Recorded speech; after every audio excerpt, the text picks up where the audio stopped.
Merhaba arkadaşlar, kanalıma hoş geldiniz. Bugünkü videomda yeni başlayanlar için kolay ve hızlı tığ işi fıstıklı dikdörtgen şal yapılışını anlatacağım. Umarım sizler için faydalı bir video olur. Şu an mankenin üzerinde görmüş olduğunuz dikdörtgen şal uzunluğu yaklaşık 1,5 metre, genişliği ise 90 santimetre. Sizler istediğiniz ölçü ve ebatlarda yapabilirsiniz. Şu şekilde daha yakından inceleyelim.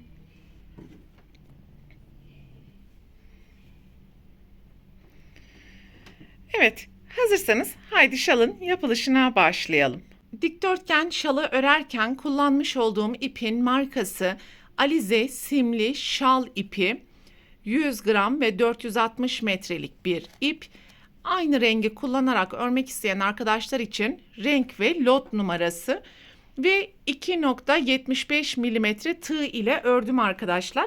Sizler kullanacağınız iplerin kalınlığına uygun tığlar kullanabilirsiniz. Ve deseni daha net kavrayabilmeniz adına koton iplik ile modeli anlatacağım. Yapmak istediğiniz genişlik kadar zincir yapabilirsiniz. Fakat yapacağınız zincir sayısı 12'nin katı artı 8 olmalı. Birinci 12 zinciri yaptım. İkinci 12 zincir. Üçüncü 12 zincir. Ve şimdi artı 8 yapacağım.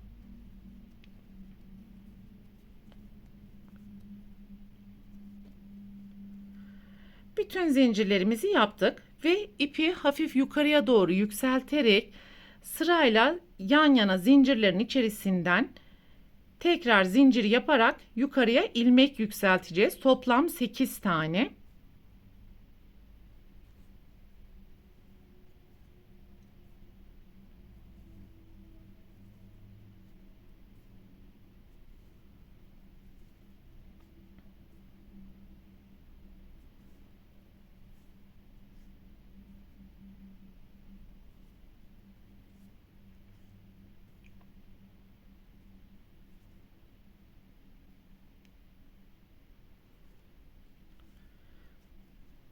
Şu an bakın 2, 4, 6, 8 tane ilmeği yükselttim.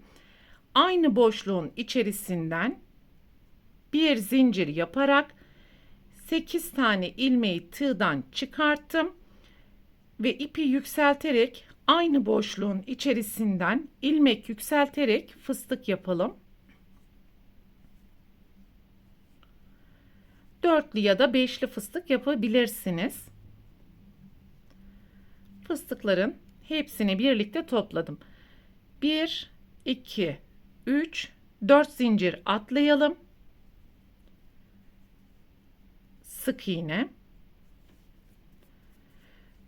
İpi hafif yukarıya doğru yükselttim. Burası birinci yükseltmiş olduğumuz ilmek olmuş oldu. Yan yana toplam 8 tane zincirden sonra ilmekleri yükselteceğiz.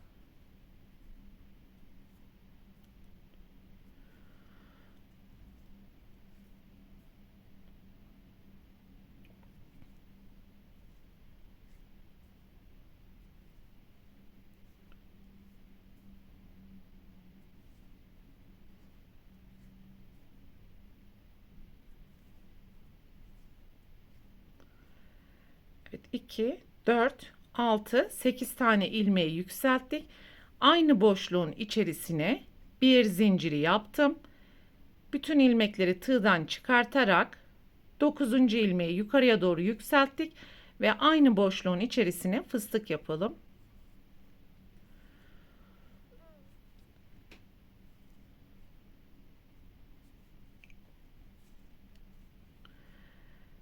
Bir, 2, 3, 4 boşluk atlayarak 5. boşluktan itibaren sıra sonuna kadar aynı işlemleri tekrar edeceğiz. Bu şekilde bir görünüm oluşmuş oldu.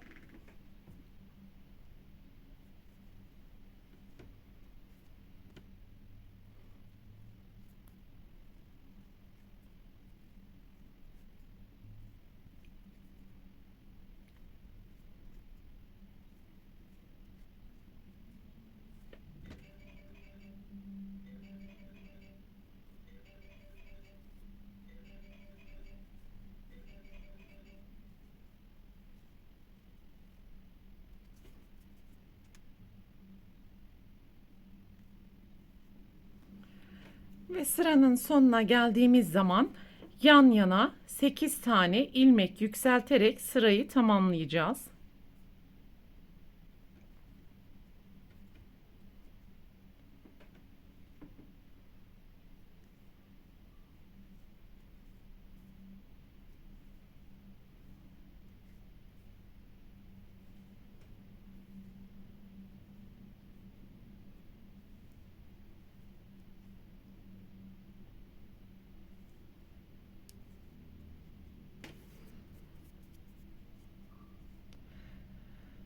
Sekiz tane ilmeği yaptık ve tekrar tığdan boşaltıyorum.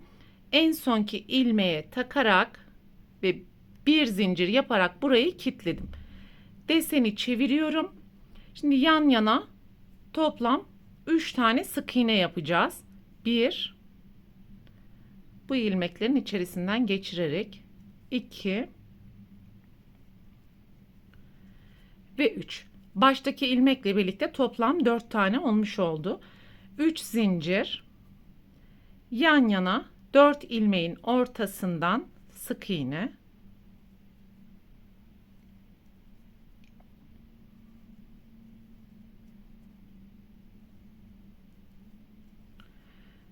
Evet, birinci deseni bu şekilde kurmuş olduk. Şimdi hiç zincir yapmadan sonraki 8 ilmeğe geçiyoruz. Önce yan yana 4 tane sık iğne, alttaki ilmeklerin içerisinden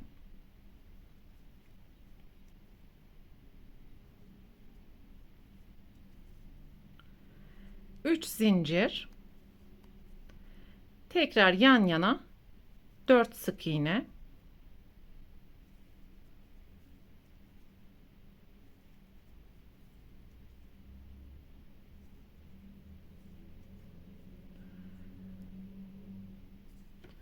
hiç zincir yapmadan sonraki ilmeklere geçerek ve sıra sonuna kadar aynı işlemleri tekrar ederek devam edelim.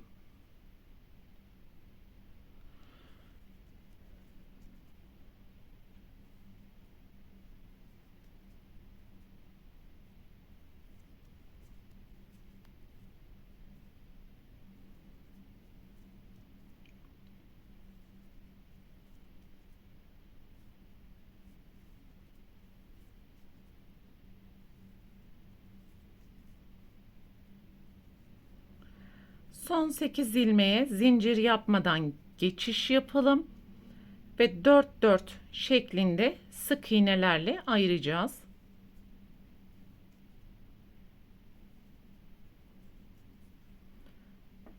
Üç zincir, sonraki 4 ilmeğin ortalarına da sık iğne yapalım.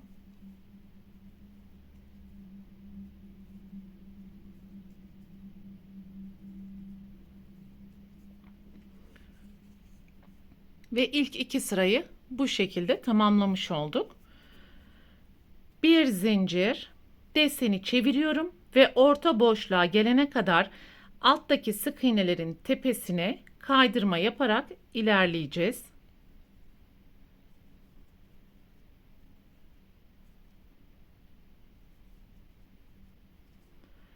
Orta boşluğa geçiş yaparak sık iğne. 2 sırada bir desen kendisini tekrar edecek ve şimdi birinci sırayı tekrar yapacağız. Hem ilmekleri yükselteceğiz hem de buradaki fıstıkları yapmış olacağız.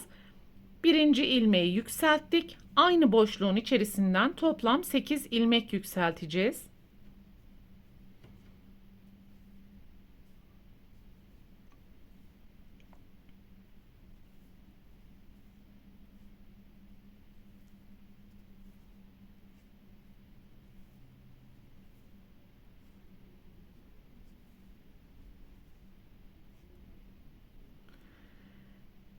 Sekiz tane ilmeği yükselttik. Hemen burada görünen ilk zincirin tepesinden bir tane zincir yaparak bütün tığı boşaltıyorum ve aynı boşluğun içerisine fıstık yapıyorum.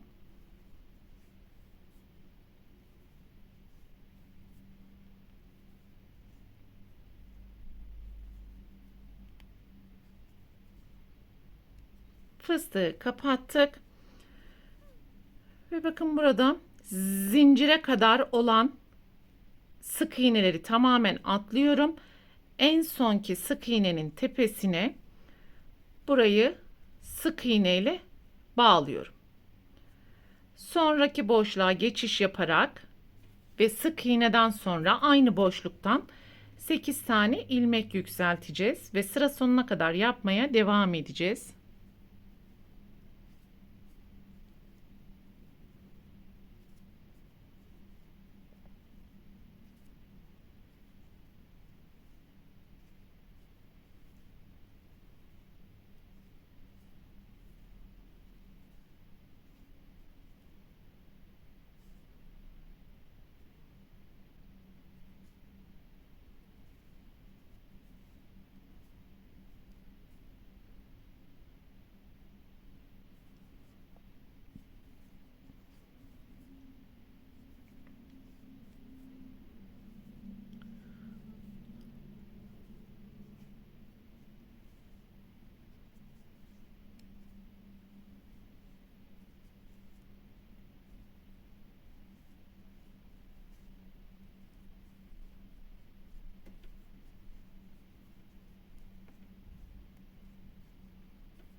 Sıra sonuna geldiğimiz zaman hemen zincirden önceki sık iğnenin tepesine bu fıstığı sabitledim ve bu noktadan da toplam 8 tane ilmek yükselteceğiz.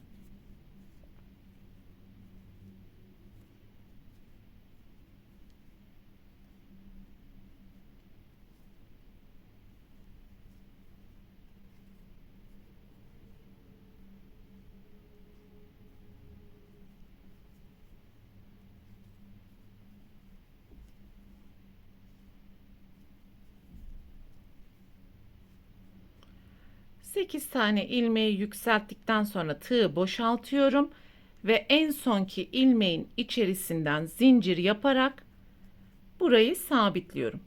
Deseni çeviriyorum. Aynı zamanda birinci sık iğneyi yapmış olduk. İkinci sık iğne,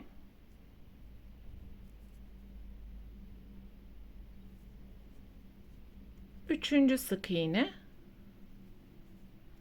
ve dördüncü sık iğne. Şimdi zincir yaparak diğer 4 tane ilmeğin tepesine sık iğneleri yapacağız. 3 zincir yan yana 4 sık iğne.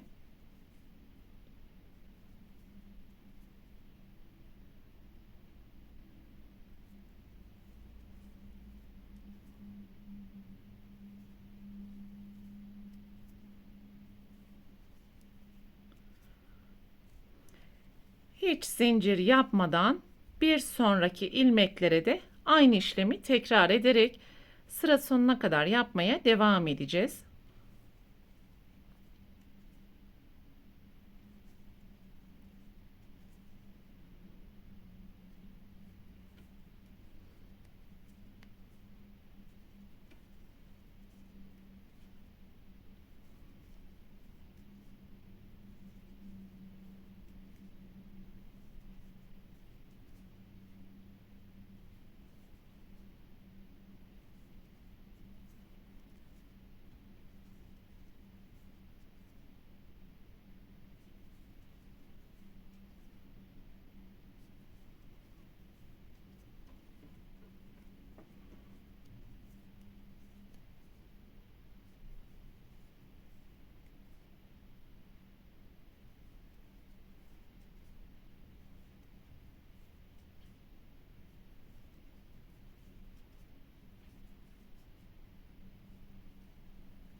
Ve son ilmeğin tepesine de yaptık. Böylelikle deseni tam olarak oturtmuş olduk arkadaşlar.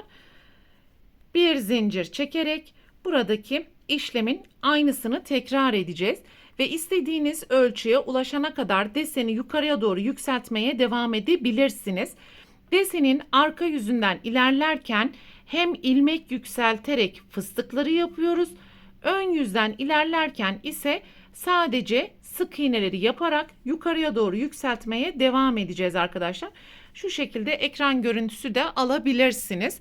Ve istediğiniz ölçüye ulaştıktan sonra burası şalın başlangıcı ve bitiş noktasının bu zikzak bölümlerine de örümcek işlemleri ya da püskül işlemlerini yaparak şalınızı tamamlamış olacaksınız.